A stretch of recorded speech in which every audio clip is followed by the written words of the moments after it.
حاصل نہیں، یہ بھی ضرورت ہے۔ گفتگو ہو رہی ہے اس بات کی کہ ایسی گفتگو جس کا کوئی حاصل ہی نہیں، کوئی فائدہ ہی نہیں اور بلا وجہ کا بحث و مباحثہ، اس سے اپنے آپ کو بچائیں۔ ایک تو یہ چیز ہے، فرمایا کہ اس کی ضرورت ہے، اس سے ذکر کے انوار و برکات انشاءاللہ حاصل ہوں گے۔ اور دوسری چیز فرمائی کہ تقلیل اختلاط مع الانام، لوگوں سے بہت کثرت سے میل جول بلا ضرورت، اس سے اپنے آپ کو بچاؤ۔ جہاں ضرورت ہے بے شک وہاں ملو، جہاں شریعت نے جن لوگوں کے ملنے کا حق رکھا ہے ان سے ملو، لیکن باقاعدہ اہتمام کر کے تعلقات بڑھانے کی فکر اور کثرت سے میل جول، فرمایا کہ یہ بھی ذکر اللہ کے اثر اور ذکر اللہ کے اس فائدے کو میں رکاوٹ بن جاتا ہے۔ اللہ اکبر، تعلقات کم کر، آج تو ایک پورا یعنی یہ علم بن گیا ہے، ایک فن بن گیا ہے پبلک ریلیشننگ، کہ لوگوں سے کس طرح تعلقات بڑھائے جائیں، تعلقات بڑھا کر اور اس سے اپنے وقت پر کام نکالا جائے، اور زیادہ سے زیادہ لوگ جتنے تعلقات زیادہ ہوں گے اتنا ہی وہ آدمی زیادہ اچھا سمجھا جائے گا۔ ہر ایک آدمی سے جس کو بھی ملے تو اپنا تعارف کرا دیا، دوسرے سے تعارف لے لیا۔ لوگوں کے جیب میں کارڈ پڑے رہتے ہیں، وہ جب بھی کوئی ملا تو اس کو ایک کارڈ حوالے کر دیا، اس کو اپنا یاد دلانے کے لیے تاکہ کہیں موقع آ جائے تو یہ مجھ سے رابطہ کر لے، وغیرہ وغیرہ۔ تو ایک پبلک ریلیشننگ ایک مستقل فن بن گیا۔ لیکن اس طریق میں جب اللہ جل جلالہ کا ذکر شروع کیا ہے تو بھائی پھر تعلقات بھی بقدر ضرورت ہونے چاہیے۔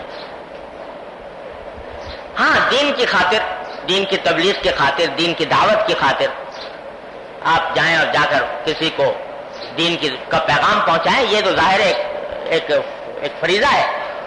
لیکن محض اپنے تعلقات بڑھانے کی خاطر، اپنی جاہ کو بڑھانے کی خاطر، اپنے شہرت بڑھانے کی خاطر لوگوں سے میل جول میں اضافہ کرنا، یہ ہے ناپسندیدہ شریعت میں۔ جتنے تعلقات بڑھاؤ گے اور جتنے انسانوں سے زیادہ میل جول ہوگا اتنا ہی ذہن بٹے گا، ادھر سے ادھر پھرے گا ذہن۔ تو اس واسطے یہ تعلقات میں کمی کرنی ہوگی۔ مولانا رومی رحمۃ اللہ علیہ فرماتے ہیں کہ تعلق حجاب است بے حاصلی، تعلق حجاب است بے حاصلی جو پیوند رہا بگسلی واصلی، کہ جتنے تعلقات ہیں نا یہ جو محض دنیا کی خاطر انسان قائم کرتا ہے، یہ سب حجابات ہیں، یہ پردے ہیں، یہ حائل ہو جاتے ہیں اللہ تبارک و تعالیٰ کی محبت اور عظمت کے دل میں بیٹھنے سے۔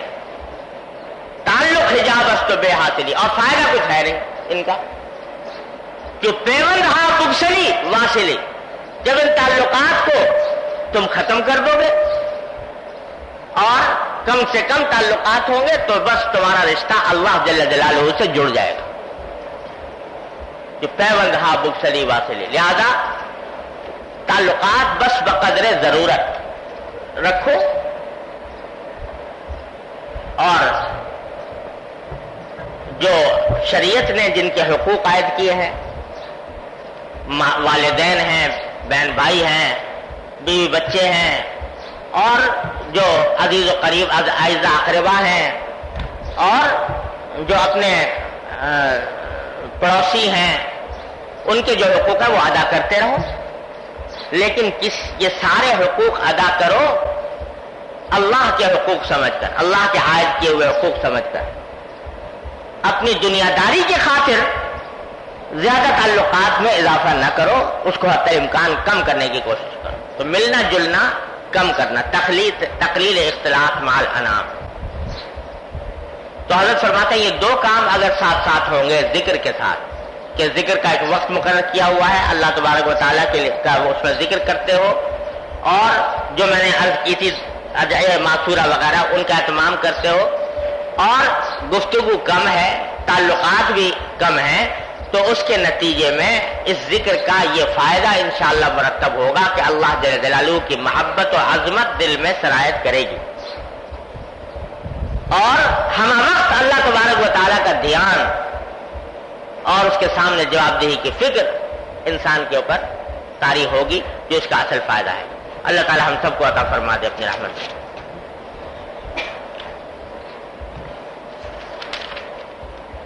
آگے فرمایا کہ قوی کے عمل کثیر میں جو اثر ہے، ضعیف کے عمل قلیل میں وہی اثر ہے۔ ضعیف کو اسی عمل قلیل سے بھی انشاءاللہ مقصود میں کامیابی ہو جاتی ہے۔ یہ بھی بڑی ہمت افزا اور حکمت کی سمجھنے کی بات ہے۔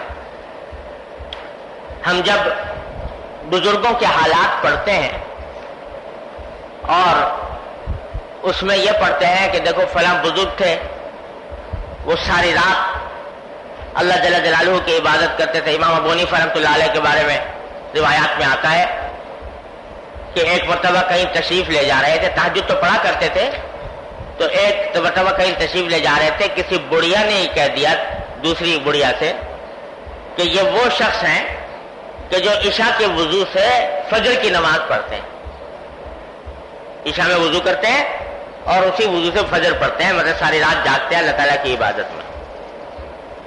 امام صاحب ایسا کرتے نہیں تھے، تہجد ضرور پڑھتے تھے، لیکن یہ کہ عشاء سے لے کر فجر تک جاگتے رہے اور عبادت ہی میں مشغول رہے، یہ معمول نہیں تھا۔ لیکن جب اس بڑھیا کی زبان سے یہ جملہ سنا کہ یہ وہ شخص ہے جو عشاء کی وضو سے فجر کی نماز پڑھتا ہے، تو غیرت آ گئی کہ ایک مسلمان خاتون میرے بارے میں یہ خیال کرتی ہے اور میں پڑا سوتا رہتا ہوں، لہذا اس دن سے عہد کر لیا کہ آج سے عشاء کے وضو سے فجر کی نماز پڑھا کروں گا۔ پھر ساری عمر یہی معمول رہا، عشاء کی وضو کرتے اور فجر کی نماز بھی اسے پڑھتے۔ عبداللہ بن مبارک رحمۃ اللہ کے بارے میں پچھلے بتایا تھا میں نے آپ کو کہ ساری رات کھڑے رہتے تھے لکڑی کی طرح۔ ذکر کے معمولات پڑھو کہ فلاں بزرگ اتنا ذکر کرتے تھے، فلاں بزرگ اتنا ذکر کرتے تھے، 1.25 لاکھ مرتبہ یہ تسبیح پڑھتے تھے اور اتنے لاکھوں مرتبہ یہ تسبیح پڑھتے تھے۔ تو جب یہ حالات پڑھتے ہیں بزرگوں کے، تو بعض اوقات جب اپنے اوپر نظر ڈالتے ہیں تو کوئی نسبت ہی نظر نہیں آتی، اس کی وجہ سے طبیعت میں کچھ مایوسی پیدا ہونے لگتی کہ بھائی وہ لوگ کہاں اور ہم کہاں، اور ساتھ میں یہ کہ جب وہ اتنا کرتے تھے تو ہم تو اتنا کر نہیں سکتے، لہذا مایوسی پیدا ہونے لگتی ہے ان واقعات کو پڑھ کر یا سن کر ان بزرگوں کو۔ تو حضرت والا نے عجیب بات ارشاد فرمایا کہ بھائی اگر تم کمزور ہو تو کمزور کے تھوڑے عمل میں بھی اللہ تبارک و تعالی بسا اوقات وہی اثر ڈال دیتے ہیں جو مضبوط آدمی کے زیادہ عمل میں ہوتا ہے۔ جب ضعیف ہے آدمی، کمزور ہے اور تحمل نہیں کر پاتا اتنی بڑی عبادت کا جو دوسرے لوگ کرتے تھے، مراد نفلی عبادتیں ہیں، خوب سمجھ لینا، فرائض کی بات نہیں ہو رہی، تو نفلی عبادتوں میں جو اتنے بڑے بڑے لوگ کرتے تھے وہ کر نہیں پاتے ہم لوگ اپنے ذوق کی وجہ سے۔ تو فرمایا کہ ضعیف کے اگر تھوڑے عمل کی بھی وہ پابندی کر لے، اس میں بھی اللہ تعالیٰ وہی اثر ڈال دیتے ہیں جو بڑے اور قوی آدمی کے عمل کثیر میں ہوتا ہے، زیادہ عمل میں ہوتا ہے۔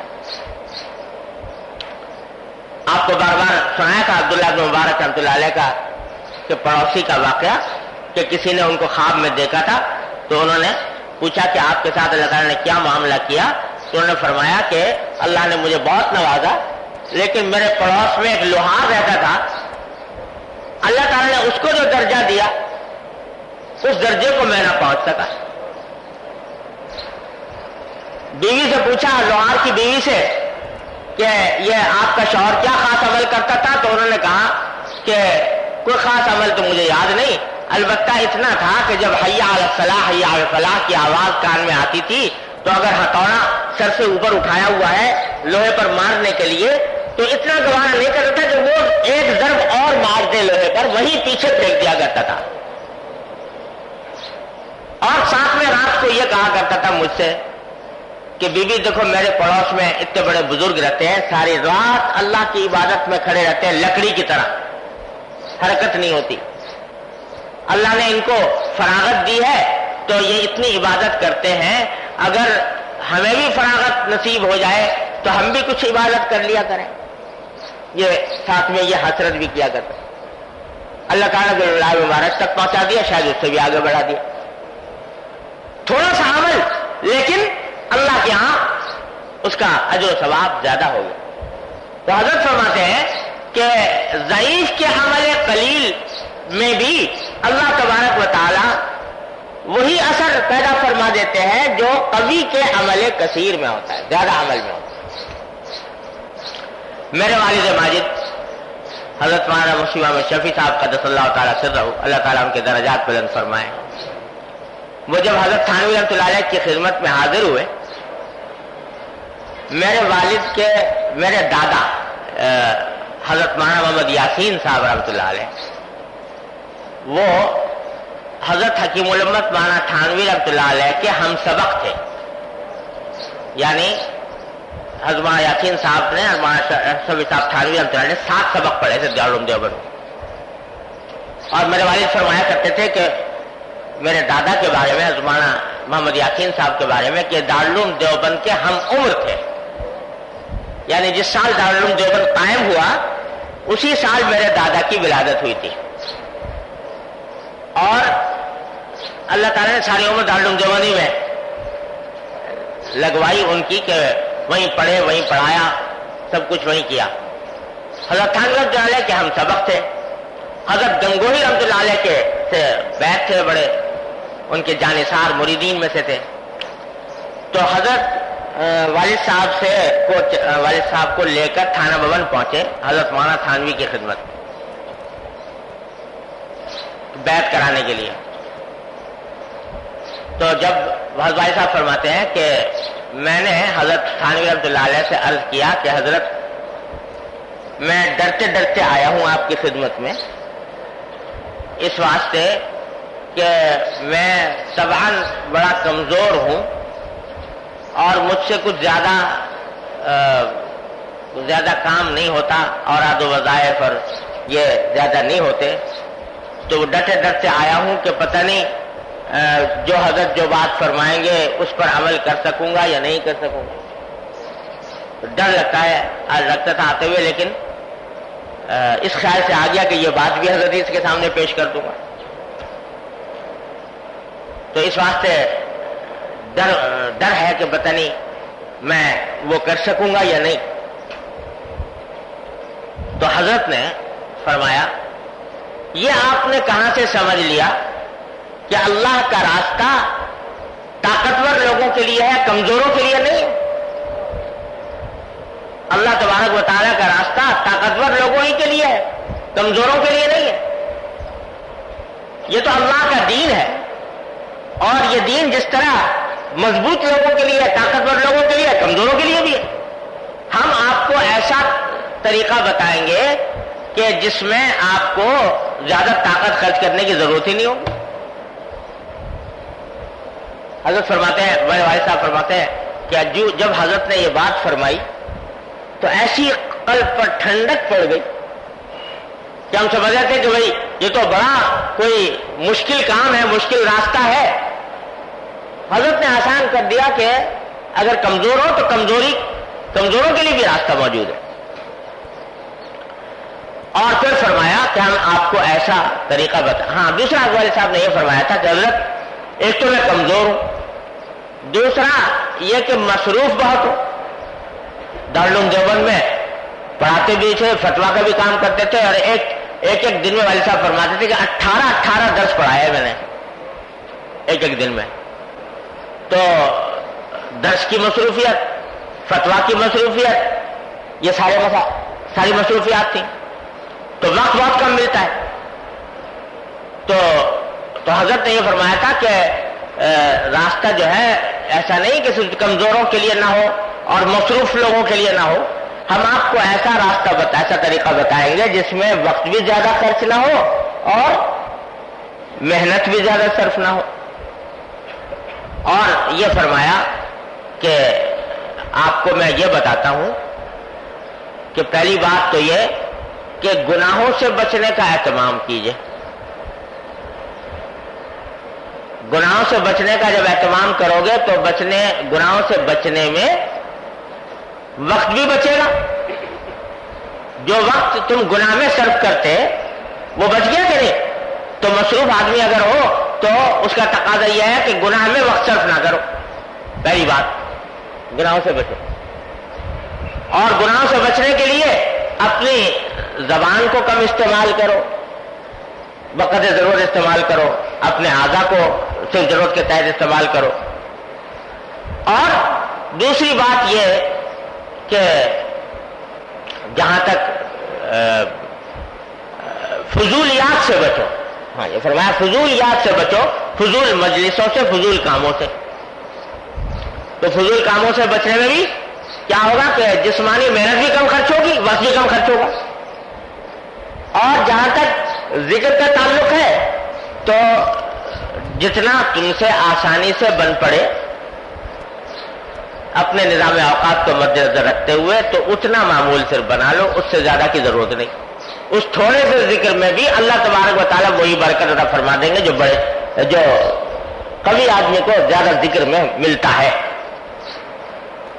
چنانچہ حضرت والد صاحب فرماتے ہیں کہ الحمدللہ حضرت نے ایسا طریقہ بتایا کہ پہلے بڑی مشکل لگ رہی تھی، ایک ہوا لگ رہا تھا، اللہ تعالیٰ نے اس کو اتنا آسان فرما دیا.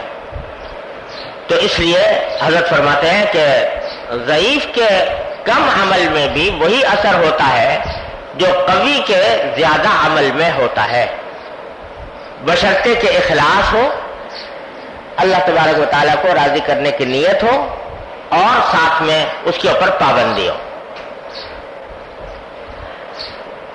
آگے ارشاد فرمایا کہ کسی خاص وظیفے میں یہ کوئی خاص اثر نہیں کہ اس سے عبادت میں جی لگنے لگے گا.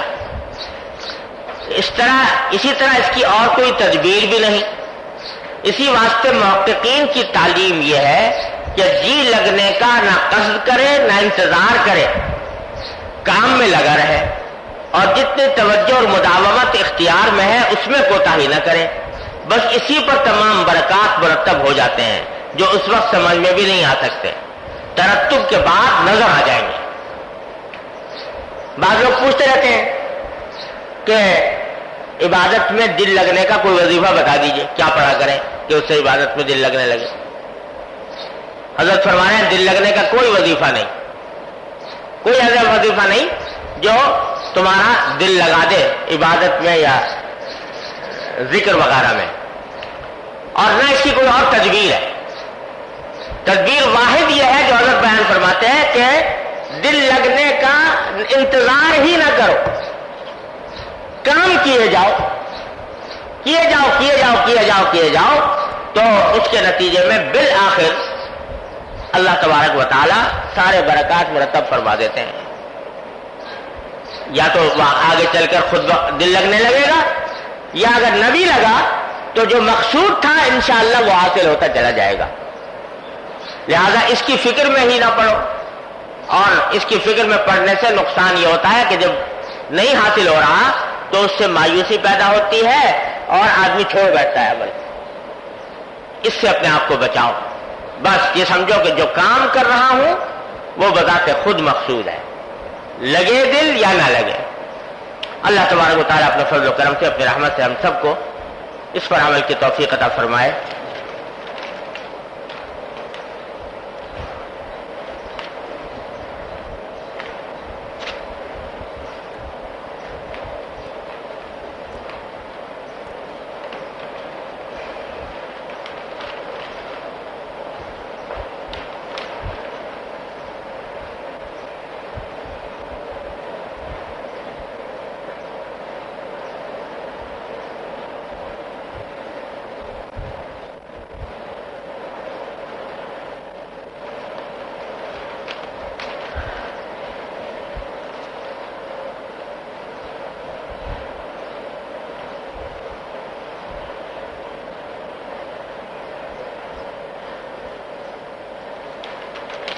بھئی کچھ حضرات نے تو دعا کی درخواست کی ہے، انشاءاللہ دعا میں سب شامل ہو جائیں گے۔ کچھ حضرات نے اور کچھ اپنے اپنے مسائل لکھے ہیں پرچوں میں، وہ اس وقت اس کا موقع نہیں ہے۔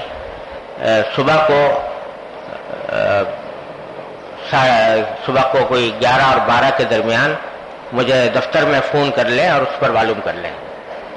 اللہم صلی علی سیدنا مولانا محمد وعلی آل محمد کما صلیت علی ابراہیم وعلی آل ابراہیم۔ ربنا ظلمنا انفسنا وان لم تغفر لنا وترحمنا لنكونن من الخاسرين ربنا آتنا في الدنيا حسنة وفي الآخرة حسنة وقنا عذاب النار ربنا آتنا في الدنيا حسنة وفي الآخرة حسنة وقنا عذاب النار ربنا آتنا في الدنيا حسنة وفي الآخرة حسنة وقنا عذاب النار ربنا اغفر لنا ذنوبنا وإسرافنا في أمرنا وثبت أقدامنا وانصرنا على القوم الكافرين اللهم إنا نستعينك على طاعتك اللهم إنا نستعينك على طاعتك اللهم أعنا على ذكرك وشكرك وحسن عبادتك اللهم أعنا على ذكرك وشكرك وحسن عبادتك اللهم إنا نسألك تمام العافية ونسألك دوام العافية ونسألك الشكر على العافية یا ارحم الراحمین اپنے فضل و کرم اپنے رحمت سے ہمارے تمام گناہوں کو معاف فرما۔ یا اللہ ہمارے اعمال و اخلاق کی اصلاح فرما۔ یا اللہ ہمیں سیدھے راستے پر چلنے کی توفیق کامل عطا فرما۔ یا اللہ اپنے رحمت سے اپنے ذکر و فکر کو ہمارے قلوب میں درچار بسا دیجیے۔ یا اللہ اپنے رحمت سے اپنے فضل و کرم سے اپنے ذکر و فکر کو ہمارے قلوب میں درچار بسا دیجیے۔ یا ارحم الراحمین ذکر کے انوار و برکات ہم سب کو عطا فرمائیے، اس پر مداومت کی توفیق عطا فرمائیے۔ اے اللہ ہمیں دین کی صحیح فہم عطا فرمائیے۔ یا اللہ اس پر عمل کی توفیق عطا فرمائیے، اس پر استقامت عطا فرمائیے۔ یا اللہ تمام حاضرین اور حاضرات کو ان کے تمام جائز مقاصد میں کامیابی عطا فرمائیے۔ یا اللہ ہمیں ہمارے متعلقین میں جو لوگ بیمار ہیں انہیں شفا کامل و عاجل عطا فرمائیے، جو تنگ دست ہیں ان کی تنگ دستی کو دور فرمائیے۔ یا اللہ جو مقروض ہیں ان کے قرضوں کی ادائیگی کا سامان فرمائیے۔ یا ارحم الراحمین ہر طرح کے شر و فتنے سے، حادثات اور صالحات سے، ہر طرح کی منکرات اور معصیتوں سے ہمارے گھر والوں، متعلقین، احباب سب کی حفاظت فرمائیے۔ یا اللہ جن جن لوگوں نے ہم سے دعا کی درخواست کی ہے یا اس کے لیے پرچے بھیجے ہیں، اپنی رحمت اپنے فضل و کرم سے ان سب کی دلی مرادوں کو پورا فرما دیجیے۔ یا اللہ ان سب کی دلی مرادوں کو پورا فرما دیجیے۔ یا اللہ ان سب کی دلی مرادوں کو پورا فرما دیجیے۔ یا اللہ مسلمان زمین کے جس خطے میں کفار کے ظلم و ستم کا شکار ہیں، اے اللہ اپنے رحمت سے اپنے فضل و کرم سے ان کو اس سے نجات عطا فرما دیجیے۔ یا اللہ ان کو عزت، آزادی اور سربلندی عطا فرمائیے۔ کفار کے غلبے سے امت مسلمہ کو نجات عطا فرمائیے۔ اللہم انا نسألک من خیر ما سألک من عبدک ونبیک محمد صلی اللہ علیہ وسلم ونعوذ بک من شر ما استعاذک من عبدک ونبیک محمد صلی اللہ علیہ وسلم ربنا تقبل منا انک انت السمیع العلیم وتب علینا انک انت التواب الرحیم وصلی اللہ تعالی علی خیر خلقہ محمد وآلہ وصحبہ اجمعین آمین برحمتک یا ارحم الراحمین۔ بھئی ایک بات اور عرض کرنی تھی۔ آپ نے دیکھا ہوگا ماشاءاللہ مسجد تعمیر ہو رہی ہے، اس میں نماز شروع کرنے سے کے لیے ابھی جو کام باقی ہے اس میں ابھی کافی خرچ باقی ہے اور مقروض بھی ہے مسجد، تو وہ رقم انشاءاللہ اللہ تعالیٰ غیب سے مہیا فرمائے تو انشاءاللہ پھر یہاں پر نماز شروع ہو۔ تنگی ہو رہی ہے مسجد کے اندر بہت زیادہ، تو ہماری طرف سے کوئی چندے کی اپیل کرنے کا نہ معمول ہے نہ طریقہ رہا ہے، لیکن بعض ساتھی ہیں جو یہ سمجھتے ہیں کہ ان کو اگر اطلاع نہ ہو تو ان کو شکایت ہوتی ہے کہ بھئی ضرورت تھی اور ہمیں بتایا نہیں گیا۔ اس واسطے اس وقت مسجد کے اندر تعمیر میں رقم کی بڑی ضرورت ہے، اس واسطے جو اللہ کے بندے اس میں حصہ لینا چاہیں تو اس کا بہترین موقع ہے، بہترین صدقہ جاریہ ہے.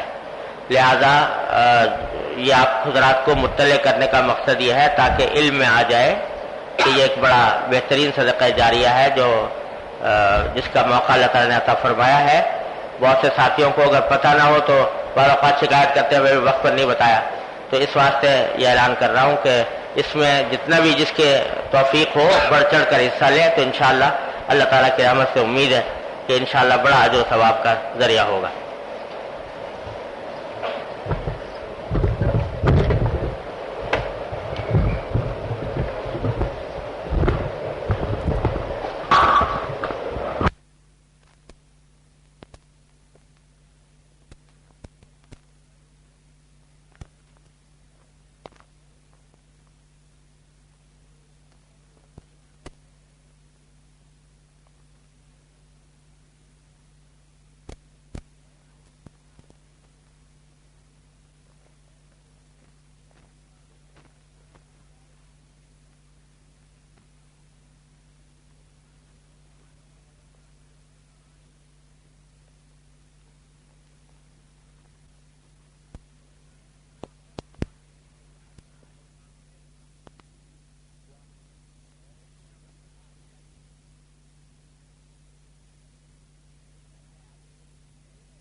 نستغفره ونؤمن به ونتوكل عليه ونعوذ بالله من شرور أنفسنا ومن سيئات أعمالنا من يهده الله فلا مضل له ومن يضلله فلا هادي له وأشهد أن لا إله إلا الله وحده لا شريك له وأشهد أن سيدنا وسندنا ونبينا ومولانا محمدا عبده ورسوله صلى الله تعالى عليه وعلى آله وأصحابه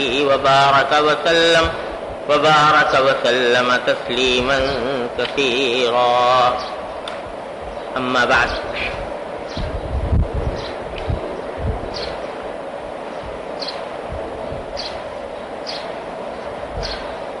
ذکر کے بارے میں حضرت والا کے مختلف ارشادات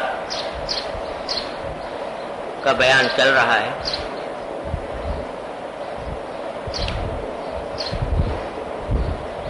فرماتے ہیں حضرت والا فرماتے ہیں کہ اعمال کا انضباط اور ان پر مداومت چاہیے، خواہ کچھ کیفیت ہو یا نہ ہو. اس لیے ضروری ہے کہ بیٹھ کر بھی کچھ معمول زیادہ مقدار میں رکھا جائے. یہی طریقہ جمعیت حاصل ہونے کا ہے.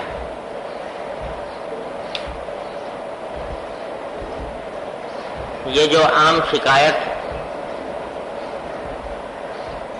ہم لوگوں میں پائی جاتی ہے کہ ذکر کر کچھ معمولات مقرر کیے، شیخ نے بتائے یا کسی کتاب میں پڑھے اور ان کو معمول میں داخل کیا، لیکن یہ عام شکایت پائی جاتی ہے کہ پابندی نہیں ہوتی. کچھ دن جوش و خروش میں کچھ دن کیا، اس کے بعد دل نہیں لگا، چھوڑ بیٹھے، پھر کسی دن خیال آیا کر لیا، پھر چھوڑ دیا. یہ سلسلہ رہتا ہے اور اکثر و بیشتر یہ شکایت پائی جاتی ہے کہ لوگ یہ کہتے ہیں کہ ہم سے پابندی نہیں ہوتی. میرے پاس بھی جو خطوط آتے ہیں ان میں 90% لوگ یہ شکایت کرتے ہیں.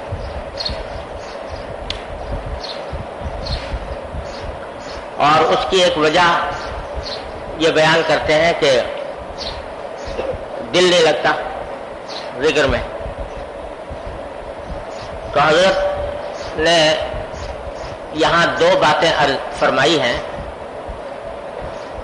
اور اگر وہ دل میں اتر جائیں اور اس پر ہم لوگ عمل کر لیں تو یہ شکایت جاتی رہے. پہلی بات تو فرمائی کہ اپنے معمولات کا ایک نظام الاوقات مقرر کرو کہ فلاں وقت میں فلاں کام کروں گا، فلاں وقت میں فلاں کام کروں گا. نظام الاوقات مرتب کرتے وقت اپنی جتنی ضرورتیں ہیں ان سب کا لحاظ رکھو. مثلا اتنے گھنٹے سونا مجھے ضروری ہے، تو اتنے گھنٹے سونے کے اس نظام میں محفوظ رکھو تاکہ نیند میں کمی نہ آئے. کھانے پینے کے لیے جتنا وقت درکار ہے معتدل انداز میں اس کا وقت مقرر کر لو. نمازیں اور نمازوں کے جو اوقات ہیں، اپنا جو کاروبار ہے یا ملازمت ہے اس کے جو اوقات ہیں ان کو مد نظر رکھو. اور جو گھر والوں کے حقوق ہیں ان کو بھی مد نظر رکھو کہ ان کے حقوق بھی ادا کرنے ہیں. ان سب چیزوں کو مد نظر رکھتے ہوئے ایک نظام الاوقات بنا لو اپنا.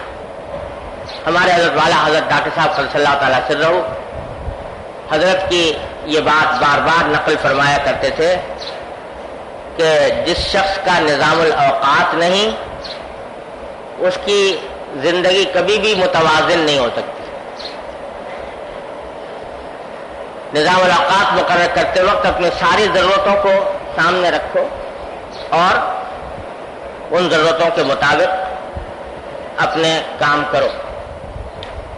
اسی میں کچھ تھوڑا سا وقت ذکر کے لیے مخصوص کر لو کہ بھئی اتنا وقت ہم ذکر میں صرف کیا کریں گے. وہ چاہے کتنا ہی کم کیوں نہ ہو، اگر زیادہ وقت نہیں ملتا تھوڑا ہی صحیح، 15 منٹ 20 منٹ آدھا گھنٹہ مخصوص کر لو. جب ایک مرتبہ نظام الاوقات بنا لیا اور اس میں ساری ضرورتوں کو مد نظر بھی رکھا، اب اس پر ڈٹ جاؤ. جس کام کا جو وقت مقرر ہے اس کام کو اسی وقت میں خرچ کرو، چاہے دل گھبرائے، چاہے دل اکتائے، چاہے سستی لاحق ہو، کچھ ہو، اس کام کو اس وقت کو اسی کام میں صرف کرنا ہے ہر قیمت پر. پھر سستی آئے، کاہلی آئے، دل گھبرائے، اس کا کچھ